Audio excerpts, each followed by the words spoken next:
Prosseguindo com o nosso tema, eu gostaria de recordar-me de uma página de grande beleza que se encontra numa obra internacional da cultura. Ela foi escrita pelo poeta alemão Rainer Maria Rilke e faz parte de uma carta a um jovem poeta. O jovem poeta escreveu ao grande poeta alemão, falando-lhe das aspirações que ele guardava na mente para poder traduzi-las em forma de poesia. E a carta, que é um belo opúsculo de orientação a um principiante, celebrizou-se pelos conteúdos profundos de que se faz portadora. Entre muitas das orientações, Rilke diz ao jovem: não é poeta aquele que procura trazer as noções do macrocosmo, que tem tanto para dizer, mas aquele que, tomando de um grão de poeira, encontra beleza suficiente para retratar as maravilhas do universo. E mais adiante, ele diz: não creia que aquele que lhe dá conselhos não esteja experimentando grandes dores. Todos passamos por dores e atribulações. Se aquele que lhe dá conselho, com palavra tranquila e com coração jovial, não tivesse experimentado ele mesmo as aflições, e não teria nenhum conselho a lhe dar. É de uma profundidade filosófica e espiritual fascinante, porque nós sempre acreditamos que a nossa é a carga mais pesada dentre as muitas cargas que as demais criaturas humanas trazem sobre os ombros.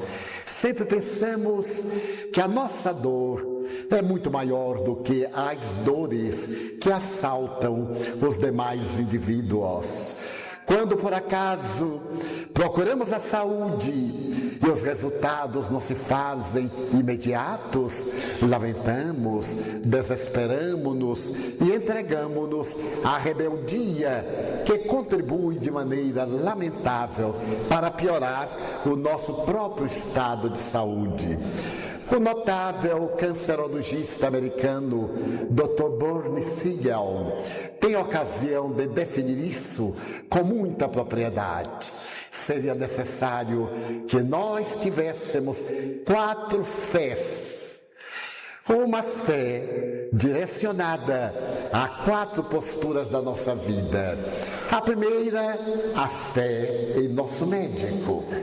Há pessoas que mudam de médico com a naturalidade com que mudam de penteado. Se recebem o produto farmacêutico, orientação, e o resultado não vem de imediato, logo diz: o médico não está acertando. E transfere-se para outro, que também não vai acertar a passe de mágica. Então essa fé é fundamental, diz o Dr. Bernie Siegel. A segunda fé, tenha confiança no tratamento que você está fazendo.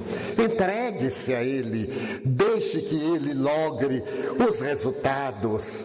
De tempo ao tempo, da mesma forma que a enfermidade se lhe instalou a pouco em pouco, ou de golpe, encontrando o campo já preparado, bem seja que ela se afaste do seu organismo de maneira compatível com a terapêutica que está sendo ministrada.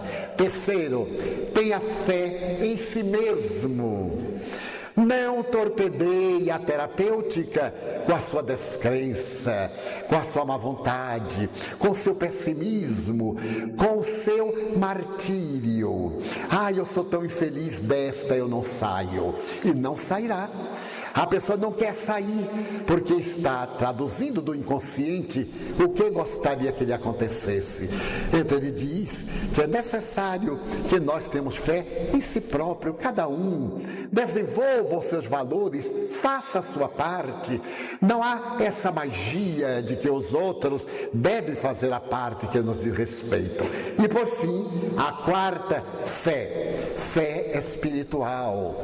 Acredite em algo, trabalhe em torno da vida, além da vida, instrua-se espiritualmente, adquira valores de ordem transcendental.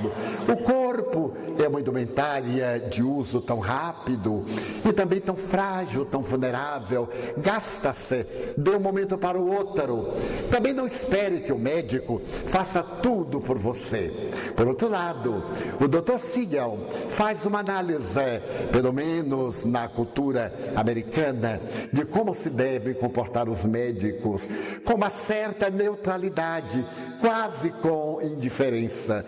São palavras dele, que os pacientes não devem ser tratados como um caso, em que o médico não se envolva. Aliás, a gente entende perfeitamente esse estado emocional do médico.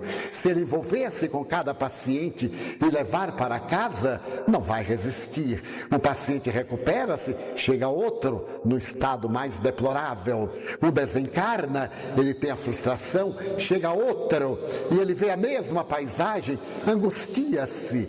Então ele é recomendado na faculdade a ter um tipo de interesse neutro, olhar o paciente como um caso que ele tem que atender, que ele deve solucionar.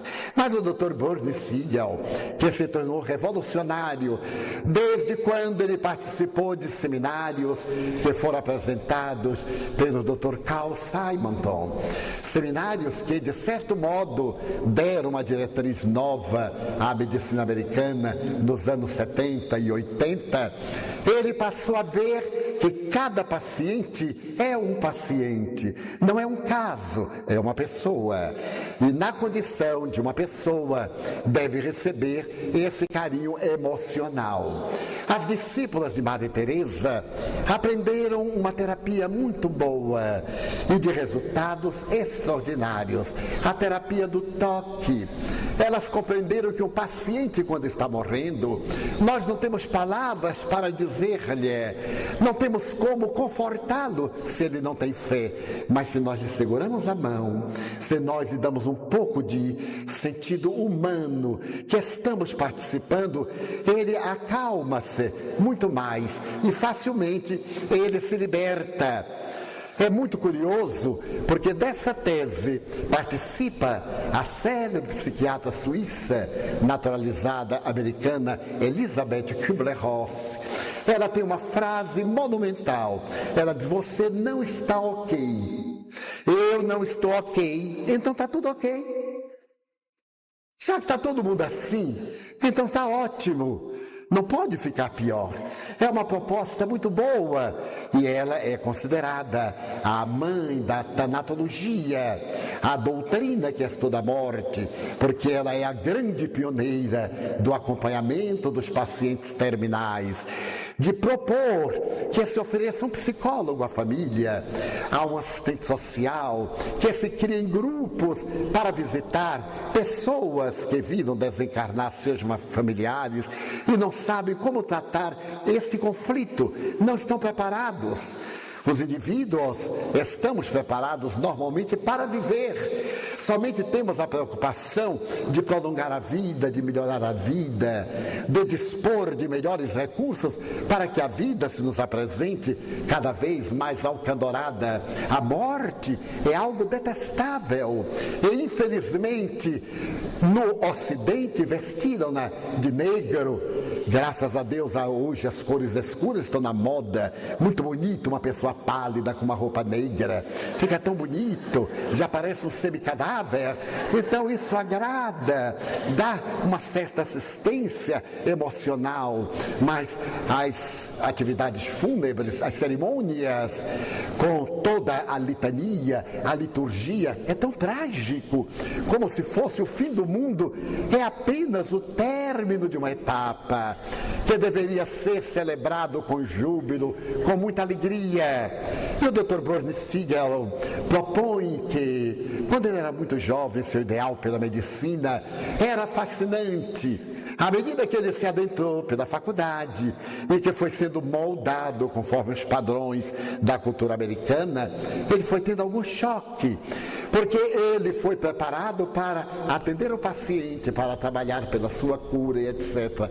Mas não foi preparado para quando o paciente morre, especialmente na área que ele elegeu, que foi a cancerologia. Na oncologia, os pacientes, quase sempre, com muitas exceções, é claro, chegam nos estados desesperadores. E depois de muitos anos de sofrimento, ele pensou em abandonar por completo a medicina, pelo menos nessa área, fazer psiquiatria. Aliás, seria muito bom ele ver quanto é bom cuidar de pacientes de rosto bonito e transtorno mental terrível. Mas felizmente, nessa oportunidade, ele foi participar de um seminário com o casal Simonton. E ali no seminário ele descobriu angulações novas. A visão dos Simontons, que na Califórnia realizavam seminários para uma nova proposta. A proposta de humanizar a medicina, de atender o doente com mais dignidade, de participar dos seus problemas, de dialogar com ele, não apenas chegar como sendo um semideus. E ali, através de códigos em que tanto as doenças como os medicamentos eram anotados, e somente ele, no caso citado pelo médico, o doutor, que era a personalidade maior. Então, com os Simontons, ele percebeu uma outra visão, a visão espiritual do indivíduo. Ele percebeu que a morte é somente uma experiência, uma transição.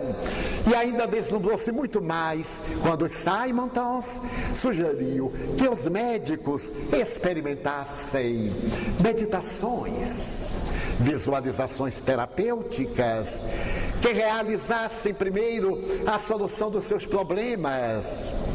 O Dr. Siegel refere-se que não aprendeu na faculdade a como se comportar perante si mesmo, mas como se comportar perante o paciente. Evitar muitas conversas, não dar muitos esclarecimentos. Mas com os Simontons, ele e um número enorme de estudiosos aprenderam uma nova medicina. E numa das suas visualizações, quando ele fez o grande mergulho no inconsciente, ele então descobriu o seu alter ego. Ele encontrou alguém que estava dentro dele, ao qual ele deu o nome de George. A partir daquele momento, ele passou a ter um guia espiritual, alguém que fazia parte da sua vida, que se interessava por ele, que lhe dava conselhos saudáveis e que estava sempre de bom humor para os seus grandes conflitos. Nessa oportunidade, ele tinha visto coisas muito dolorosas. Ele percebeu, por exemplo, que hospital vem de hospedaria. Mas os hospitais nem sempre são hospedarias. Naquela época, pelo menos, no fim dos anos 80, começo dos anos 90, os hospitais eram muito frios, eram de branco caiados, eram muito austeros. Não era propriamente uma hospedaria, não tinham cores para agradar os pacientes. As televisões eram aqueles programas convencionais, não colocavam CDs, na época não tinha pelo menos vídeos, não colocavam filmes que agradassem a cada paciente, que tinha o direito de eleger o filme que gostariam de ouvir. Ele havia acompanhado as experiências na Califórnia do Dr. Cousins, que havia descoberto o poder do sorriso, como o sorriso produz substâncias que propiciam a imunologia orgânica, como a imunoglobulina é importante no organismo, ela está na saliva da língua, mas como o indivíduo, através do sorriso, pode robustecer-se com essa substância. As experiências na Califórnia foram exitosas, deram lugar à risoterapia. Os pacientes terminais passaram a ver a vida de Madre Teresa como estímulo, se renovavam a acompanhar os filmes caracterizados pelo humor como muito agradáveis. Eles ainda estavam vivos. Nada daquele aspecto característico do semblante funerário. A gente vai visitar o doente introspectivo, aquela máscara de compaixão. O doente fica pior. E então a gente tem aquelas palavras: oh, que pena, eu quero partilhar profundamente do seu sofrimento. Aí o doente fica ainda mais pior. Permitam-nos. Quando nós devemos chegar e dizer assim: mas que bom, como é que vai? Mal. Mas há outros que estão piores do que você, não é? Eu mesmo estou aqui e é provável que morra antes de você. O doente vai adorar este conforto. Desde que sejamos nós que vamos morrer antes dele, é adorável. Eu me recordo muito de uma vez que eu fui com este ar jovial e disse para o paciente: mas que bom, ele disse, porque não é você que está aqui. Ele disse: mas um dia eu virei, e eu estava no Rio de Janeiro fazendo essa visita a um paciente muito amigo, e ele muito magoado. Eu digo: olha, você está tão triste, por quê? Porque Divaldo, eu estou morrendo. Eu digo: talvez não morra. Perigo sou eu que sou aqui na Tijuca, e quando eu sair uma bala perdida vai logo namorar comigo e me leva. Vou casar-me com a bala perdida e você vai levantar, vai ao enterro e ainda faz uma prece para mim. Ele disse: será? Eu digo: não, não vai acontecer. Eu estou só na probabilidade, né? Então nós não devemos visitar o paciente com este ar fúnebre, como se fôssemos ali pela última vez, em tom de despedida. O doutor Siegel, que me fascina a sua obra, ele conta, por exemplo, esse poder da mente sobre o paciente. Uma senhora telefona para o seu marido que está no hospital e ele está muito bem. Então ela diz: como está? Ótimo, eu vou ter alta, pode vir me buscar dentro de 2 horas.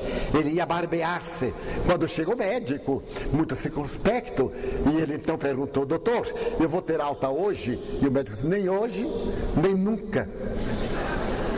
Daí a meia hora ele estava morto, porque introjetou. E então ele começou a reflexionar a respeito desse diagnóstico fatal. Ora, ninguém tem autoridade a este ponto, porque o organismo tem as suas reversões. Quantos casos de cânceres dolorosos, já na etapa terminal, 1 em 1 milhão, mas é válido, teve uma reversão. Então, quando o Dr. Siegel fala das estatísticas, é curioso notar que essas estatísticas são dos óbitos e não das curas. Se, por exemplo, 1 milhão de pacientes, há 10 reversões naturais, mas é uma estatística muito boa, são 10. Então nós, ao invés de dizermos assim: 1 milhão, não, eu sou um dos 10. Por que os outros aqui vão ser um dos 10 e não eu? Eu sou um dos 10.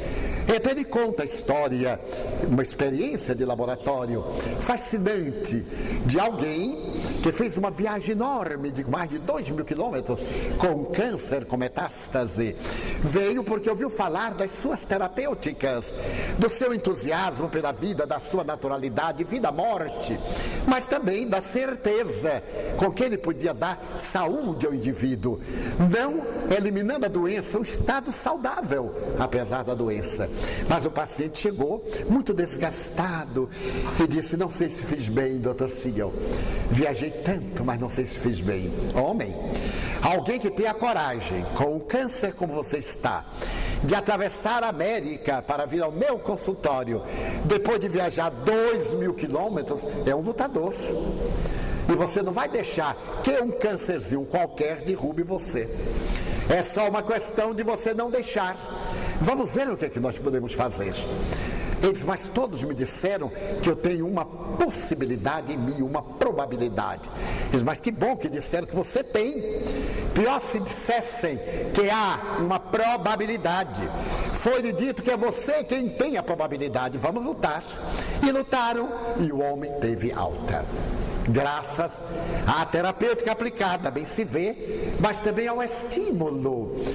Ele se encontrava numa igreja presbiteriana e ao sair da igreja onde ele participara do sepultamento de alguém, das exéquias fúnebres, veio uma pessoa discretamente e colocou-lhe um bilhete na mão.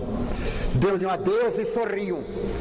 Então, logo que ele pôde, ele abriu o bilhete e leu: faz 10 anos, o senhor operou o meu pai. Ele estava totalmente desenganado.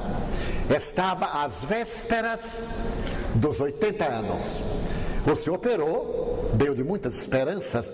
Quero dizer que quando ele voltou para casa, o aniversário já tinha passado, mas nós comemoramos seus 80 anos. E ontem comemoramos os 90. Muito obrigado, doutor, pelo que o senhor fez com ele.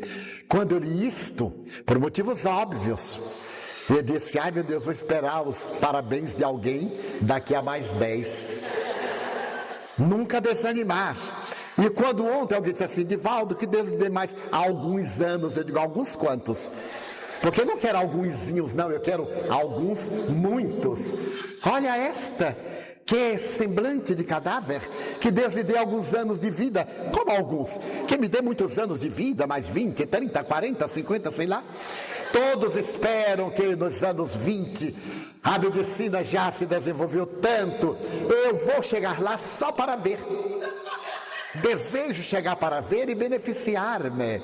Mas eu disse mais ou menos assim a alguém, porque é horrível a gente completar certas idades, determinadas idades, depois de certo número de anos. As pessoas vêm com aquele ar de que a gente está vivendo por caridade divina, já devia estar morto há muito tempo. E então chega e diz assim: mas tudo isso? Eu digo: somente isso? Que coisa, que prazer o povo tem na morte dos outros. E então começaram a mandar telegramas há 2 meses. Eu me lembrei de Chico Xavier. Que pressa é essa? Eu não estou com nenhuma pressa, o que puder retardar. E então eu disse ontem a Deus: olha lá, o Senhor nos ensinou que deveremos lhe pedir muito. Eu não estou lhe pedindo muito, somente mais 50. Agora o Senhor pode cortar metade, estamos muito bem. Eu tenho amigos que chegaram aos 105 anos, pais de amigas minhas, 105 anos, lúcidos, maravilhosos, Deus é quem sabe. Mas chegaram. Porque então essa precipitação é que nós não acreditamos na vida e temos muito medo da morte. Pois eu acredito na morte e não tenho medo da vida. Desencarnar é um fenômeno biológico tão natural como renascer. Todos nós, a partir dessa idade, que é muito ruim dizer quantos anos, a partir dessa idade, estamos sujeitos a quê? A desencarnar cada dia. Então vamos viver intensamente cada dia, não como se ele fosse o último, mas como se ele fosse o mais importante da nossa vida. Do que adianta uma vida larga e inútil, uma vida que se prolongou por muitos anos, assinaladas pelo pessimismo, pela amargura, pelo desencanto. Então uma vida breve, enriquecedora. Jesus morrendo aos 32 anos, Francisco de Assis morrendo aos 44. Vidas que valem por milhares de vidas.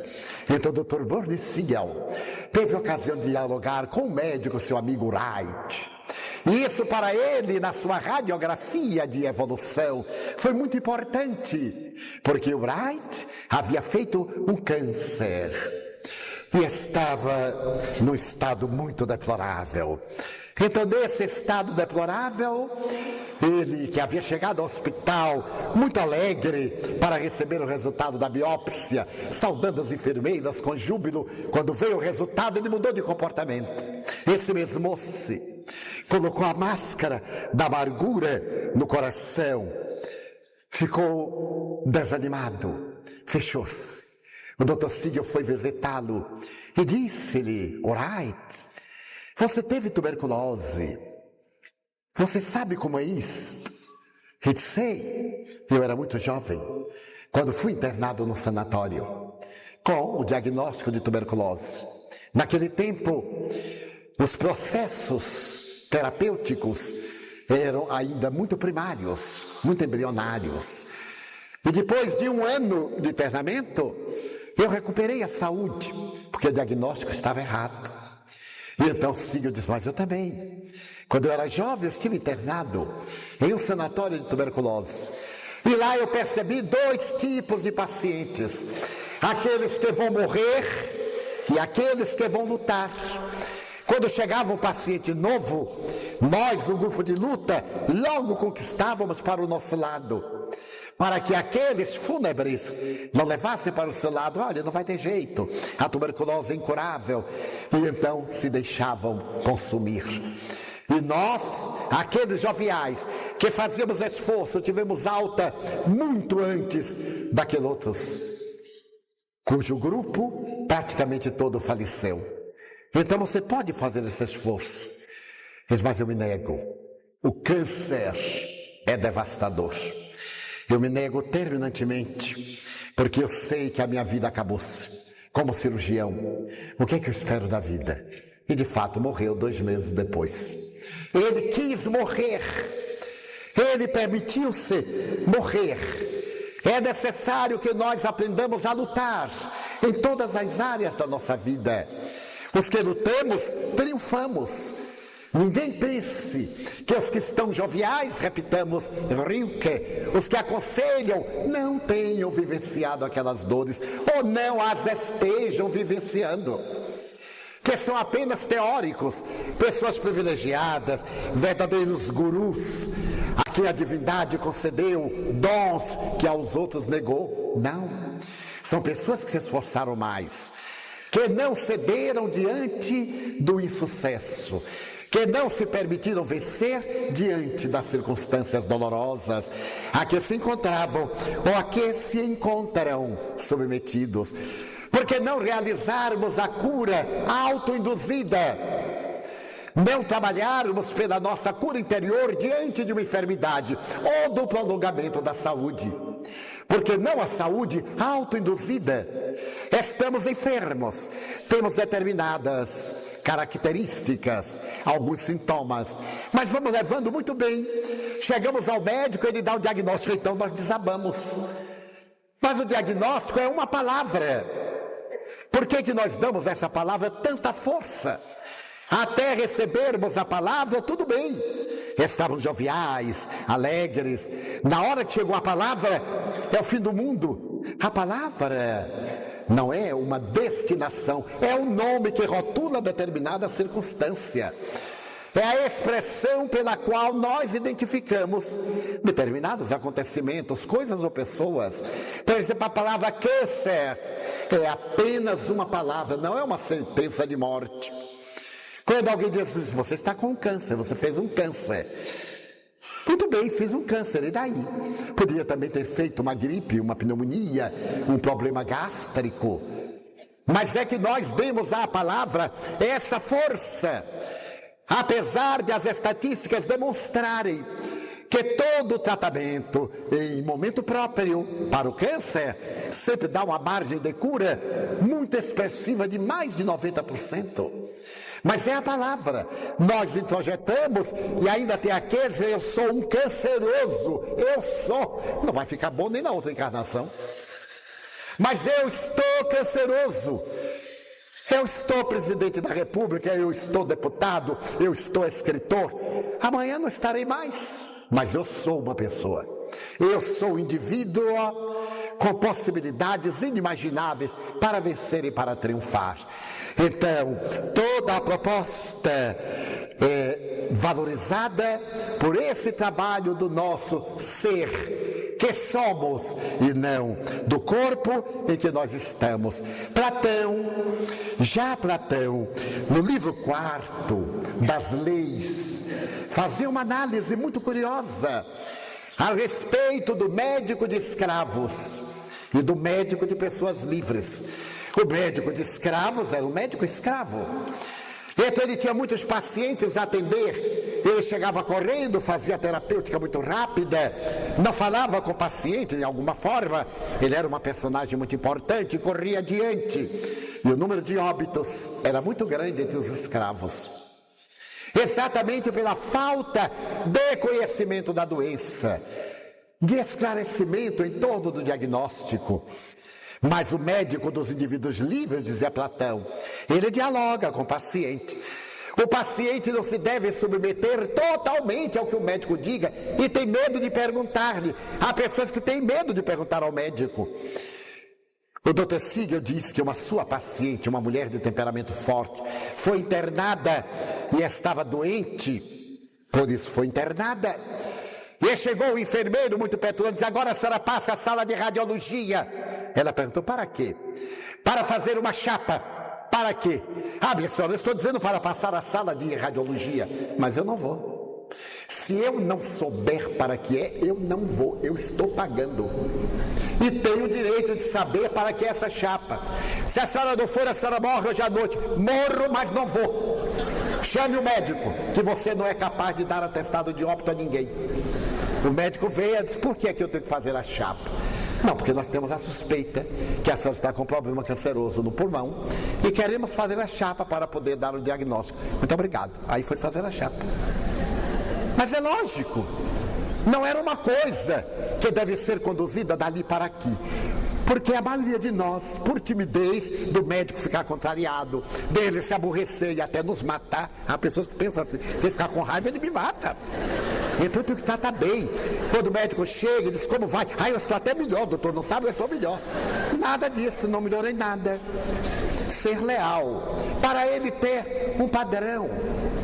Mas, por outro lado, há outras condutas médicas que também são terríveis. Ele narra uma história muito bonita de um paciente, de um colega seu, que estava com um câncer terrível.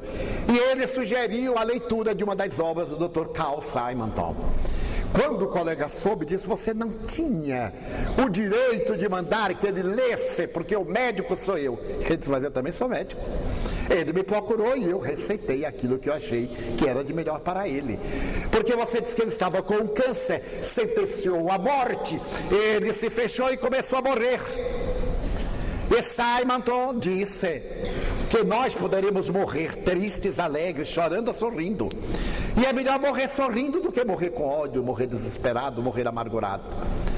Por coincidência, o paciente começou a ler a terapêutica da alegria, a terapêutica da autoindução, a terapia de orar, de pedir a Deus. Está estatisticamente comprovado, em alguns casos, que os doentes que têm uma fé religiosa vivem mais do que aqueles que não a têm. Hoje, através de pesquisa computadorizada por pacientes escolhidos aleatoriamente, os que oram e os que não oram, aqueles que recebem orações de estranhos que não sabem do seu problema e aqueles que não as recebem, aqueles que sabem que alguém está orando por eles e que oram também em relação àqueles que nada sabem. Estatisticamente, estes vivem muito mais, têm as dores diminuídas com muito mais facilidade do que estes outros. Então a mente tem um poder extraordinário. Se nós examinarmos a problemática placebo, tão aplicada e raramente divulgada, negada tenazmente até os anos 80 pelas maiores academias e hoje aceita no dia a dia, refere-se o médico a um caso muito característico de um paciente seu que estava na ala dos desesperados, com câncer generalizado, quando ele recebeu uma substância que naquele momento se apresentava como verdadeira salvação, o Crebizon. Então ele resolveu aplicar em determinados pacientes, mas seu amigo que estava numa situação muito pior, não era recomendado. Ainda era uma fase experimental do produto, mas o amigo lhe disse: siga, eu estou morrendo, você não vai perder nada, mas é que o produto, mas se ele apressar a minha morte, é até um benefício. E ele resolveu aplicar o remédio no sábado. E na segunda-feira, quando ele voltou ao hospital, ele estava certo do óbito do seu paciente. Os tumores enormes, do tamanho de uma laranja, nas axilas, em várias partes do corpo. Na segunda-feira pela manhã, encontrou o paciente jovial, os tumores haviam diminuído. Ele estava jovial na enfermaria, corria de um lado para o outro, falava de saúde. 2 semanas depois, o câncer havia regredido. Um mês, ele pôde viajar para casa, pilotando o seu próprio avião, a uma altura de 3.000 metros. Saudável! Mas logo depois, 6 meses, os jornais fizeram uma grande campanha contra o Krebson, dizendo que era inútil, que era um remédio que havia decepcionado a Associação Médica Americana. E então o paciente leu, e 2 semanas após, a enfermidade voltou terrível, e ele veio no estado desesperador. Então o Dr. Siegel disse, mas isso é coisa de jornal. Apraz a muitos periodistas o escândalo. Você veja, não é nenhuma autoridade médica que assinou. Tentou animá-lo. E ele disse, mas foi uma fraude aquilo, eu estou morrendo. O Dr. Siegel resolveu deixar passar uma semana, manteve-o e disse, você é um homem feliz. Imagine aqui o telegrama que eu acabo de receber de um grande laboratório. Eles conseguiram corrigir a deficiência do Krebson. Era problema de embalagem, de temperatura, retificar, e agora está com poder duplo. Um poder duplo de cura. O paciente esbugalhou os olhos, ficou ansioso, mas vamos ver se chega, né? E ainda fase experimental provocou nele essa ansiedade positiva. E daí a poucos dias apresentou-lhe o produto. Tirou naturalmente a caixa e disse, olha aqui. Naturalmente esse que tem uma força dupla vai libertá-lo para sempre do câncer. E aplicou-lhe a substância, e o resultado foi espetacular. Ele recuperou-se com mais celeridade do que da primeira vez. A recuperação foi tão perturbadora que outros médicos procuraram saber do Dr. Siegel como havia sido a aplicação do produto. Em realidade, ele havia aplicado água destilada. E o paciente ficou radicalmente curado. Voltou no seu avião para casa. E a campanha contra o Krebson continuou. E ele leu agora numa revista médica. Então introjetou o conflito e morreu em uma semana com o câncer. Mas é um dado estatístico das suas pesquisas no laboratório sobre o poder da mente. Poder mente-corpo. Então ele se apoia nas experiências realizadas na Universidade de Harvard pelo Dr. David Bohm, quando ele conseguiu identificar que há algo maior do que o soma, que ele deu o nome de significado, soma significado, que corresponderia ao nosso eu espiritual. O Dr. David Bohm é uma personalidade da física quântica, sem nenhuma vinculação religiosa, sem nenhuma proposta filosófica, é um cientista. Pois sim, foi ele que descobriu na mente a produção da substância que proporciona a saúde quando se ama. Ele e um amigo, Stewart Wolf, também um outro grande físico quântico de Harvard. Ora bem, este significado é o ser espiritual que nós somos. Então se refere o oncologista, George, sempre está comigo, o que é mais fascinante. Sem que ninguém o saiba, muitos pacientes terminais identificaram-no. Tiveram ocasião de descrevê-lo com riqueza de detalhes, a indumentária, o solideu judeu, a presença jovial, as palavras amigas que lhe foram ditas.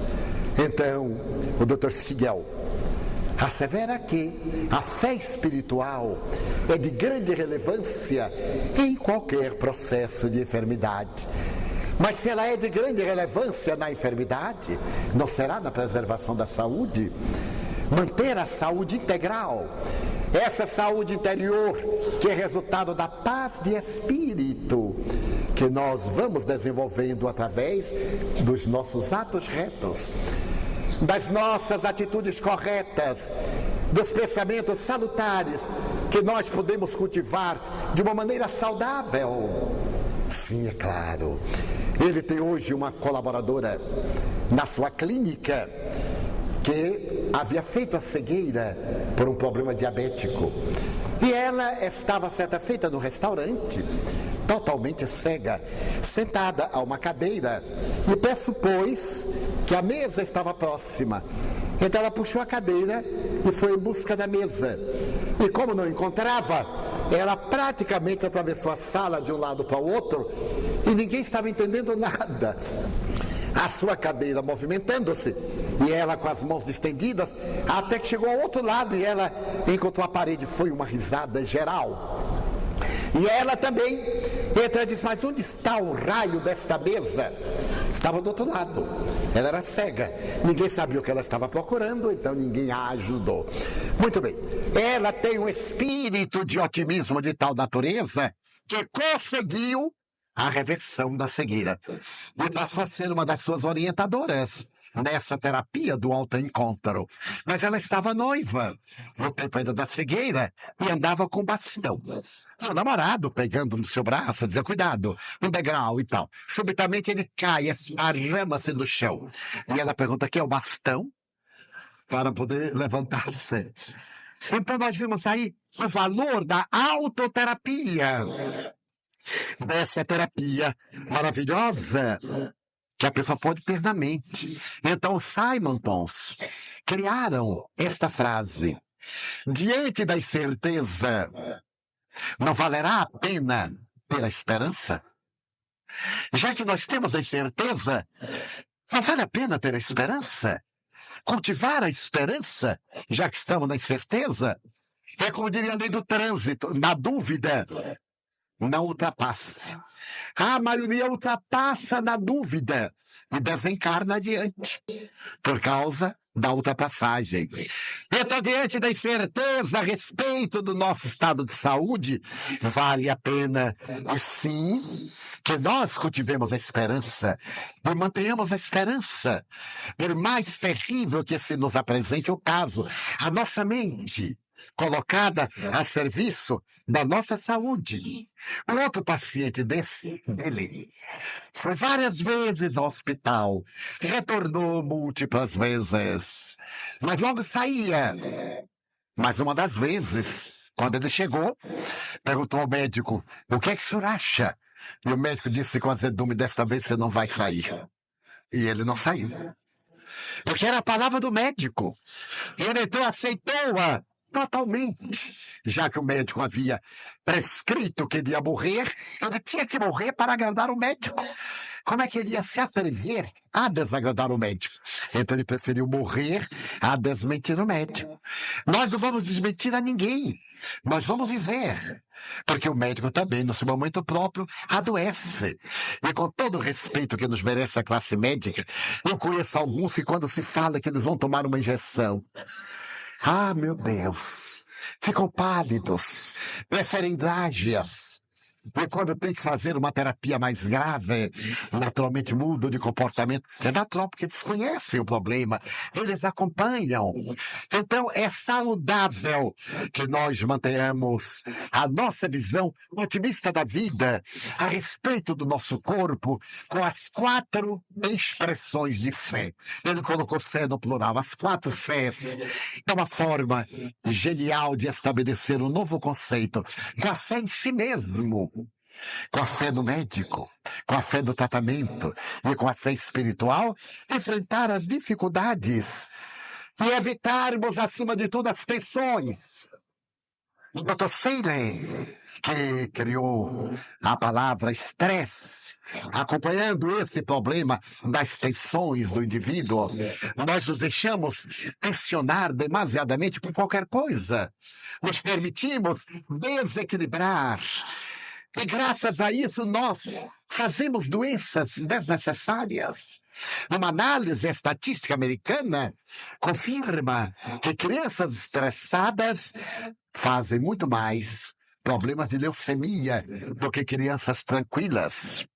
Os negros americanos, até então, a década de 80, por causa das pressões, da insegurança, da falta de apoio que experimentavam, faziam muito mais câncer do que os brancos, que aparentemente tinham mais estabilidade, que aparentemente tinham mais comodidade, mas eram problemas de estresse, de insegurança. Era a mente, o significado, trabalhando sobre o soma. Então é necessário que procuremos, acima de tudo, eliminar tensões. Tensão é como eletricidade. Tanto proporciona calor, como proporciona frio. Tensão em si mesma não é má. A canalização da tensão é que nos leva aos resultados saudáveis ou resultados perturbadores. Vivemos sempre ansiosos.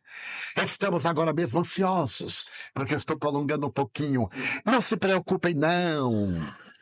É para recuperar os minutos que foram tomados antes, para ficarmos dentro do contexto, mas terminaremos dentro de momentos que nos permitirão ir para casa e voltarmos às 14h30. É a nossa inquietação. Abandonamos a paz. Estamos sempre inquietos, ansiosos. Por quê? Porque a pressa de morrer. Tenha paciência, vai morrer um dia. Não precisa chegar antes da hora. Então, relaxemos, mantenhamos a paz, vivamos este momento. O almoço pode esperar, Deus meu. Mas 15 minutos pode esperar. Se a pessoa desmaiar de fome, então logo vai ao médico, é anoréxica. É uma coisa que está na moda, já imaginou? Sai daqui carregado uma anoréxica, vai às páginas do jornal, a televisão vai anunciar e a pessoa vai ficar famosa. Por favor, deixe para desmaiar depois das 18, para ficar famosa depois. Mas é a nossa inquietação. Eu vejo as pessoas olhando para o relógio, olham para o relógio e vão. Mas este seminário é exatamente para se libertar do relógio. Para relaxar, para deixar-se arrastar pelas correntes da esperança, para quebrar essa rotina de viver esmagado pela inquietação, pela certeza, pelo problema. É necessário que nós nos libertemos das tensões, transformemo-las em estados de harmonia interior. Mas isto é para quem pode, costuma-se dizer. Eu sou fraco. É uma beleza ser fraco, porque só dá trabalho aos outros. E fica bem fraquinho. Então o Dr. Siegel narra uma história extraordinária de um paciente que estava na etapa final e que ele conseguiu levantar com palavras, estimular o interior do indivíduo, o indivíduo recuperar-se. E quando ele teve alta, e os médicos examinaram, disseram, não, mas isto é um caso de câncer muito lento. O paciente viveu 20 anos, era um câncer muito lento, tão lento que ele morreu de outra coisa. Então eu estou com um amigo que está com câncer de próstata, aos 78 anos de idade. E me telefonou, Divaldo, o que é que eu faço? Eu disse, mas o que é que aconteceu? Eu estou morrendo de um câncer de próstata. Por enquanto está só com o câncer. E morrendo é você. Ah, mas o médico não sabe o que fazer. Eu digo, não me diga isso. Todo médico sabe o que fazer. Você quer que ele faça logo, ele está pensando no seu caso. Você tem várias alternativas. E como eu não entendo nada, é ótimo opinar. Quando entende, não, a gente tem responsabilidade, mas quando não entende, a gente opina. Você tem várias alternativas, tem a cirúrgica. Ah, mas eu já tenho 78 anos, ele disse que é risco de morte. Pronto, elimina-se a cirurgia. Você pode tomar hormônios. Ah, mas tem o perigo de tomar hormônios muito tempo. Mas você está morrendo e pensa em tomar hormônio muito tempo.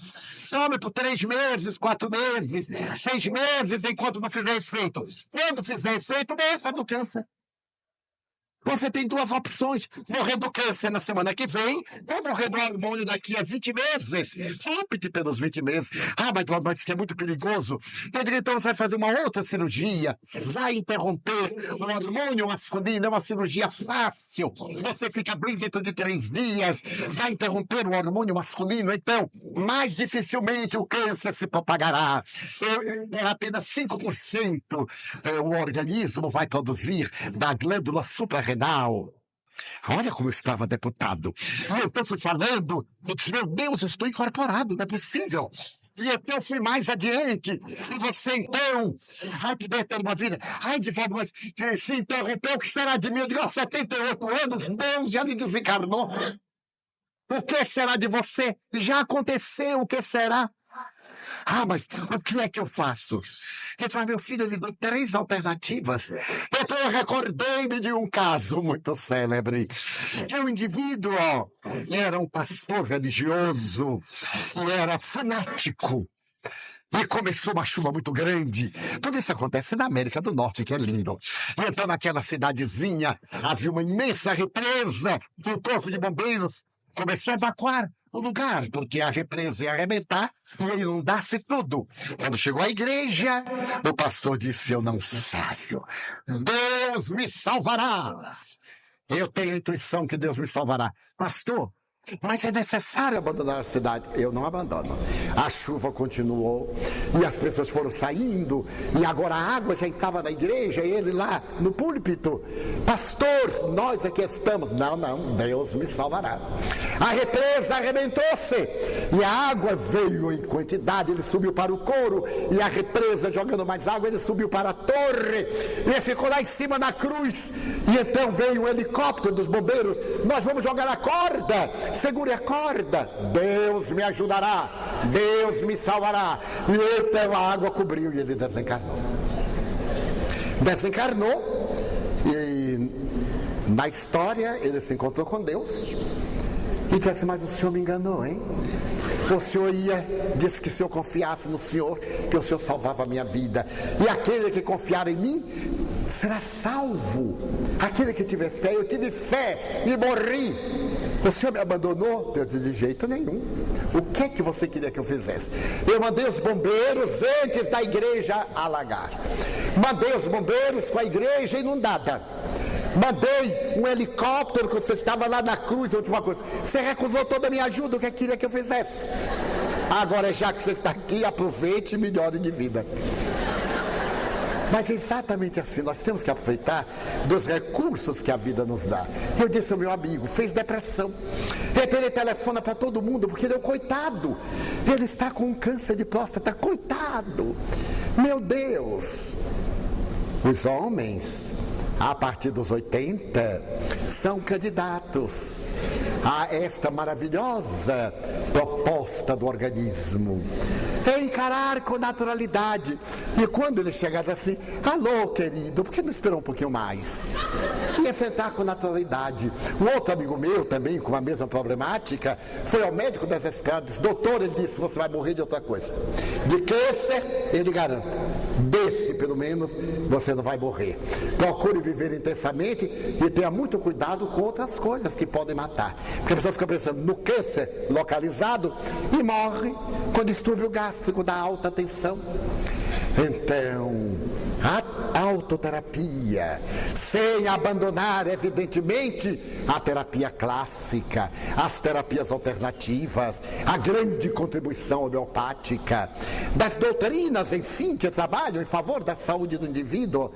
Isso é muito importante, porque toda vez em que nós nos entregarmos confiados a esses processos, eles irão ajudar-nos no equilíbrio psicofísico. Galeno, já do século II, informava que aqueles pacientes que mais têm inquietação morrem antes daqueles que têm mais calma. Carl Gustav Jung dizia que os extrovertidos vivem muito mais do que os introvertidos. Então nós temos aí uma paisagem muito boa para a nossa saúde. Por que não cultivar a saúde? Cultivarmos sempre a amargura do pessimismo, porque termos na mente que conosco sempre vai acontecer o pior. Quando eu era mais jovem, bem mais jovem, eu tinha também esse conflito, por vir de uma família modesta, por não ter tido as oportunidades universitárias, não ter encontrado abertas portas para o triunfo aparente. Eu achava, no meu complexo de inferioridade, que a vida não era para mim tão boa. Até o dia que eu resolvi, eu digo, mas meu Deus, só o fato de estar vivendo é algo tão extraordinário que eu só tenho que agradecer. Até o dia que Amélia Rodrigues escreveu, pôs nas minhas mãos, o poema da gratidão, em 1961, em Buenos Aires.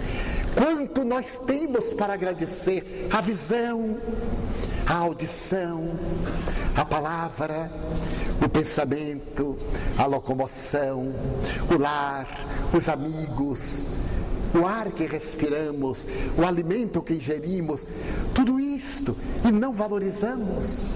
Quando há apenas uma escassez, nos aferramos a esta escassez e desvalorizamos tudo aquilo que são bênçãos. Então é necessário que passemos a cultivar as bênçãos em detrimento das limitações. Estamos na terra para ser felizes. Não permitamos que a força dos maus nos faça mal. A intriga, a maledicência, a competição doentia e mórbida. Não. Tenhamos autoconfiança. Só me acontece o que é de melhor para o meu processo da evolução. Coloquemos isto no âmago do ser que somos e veremos que somente nos acontece o que é de melhor para nós. Uma grande paz toma conta de nossa vida.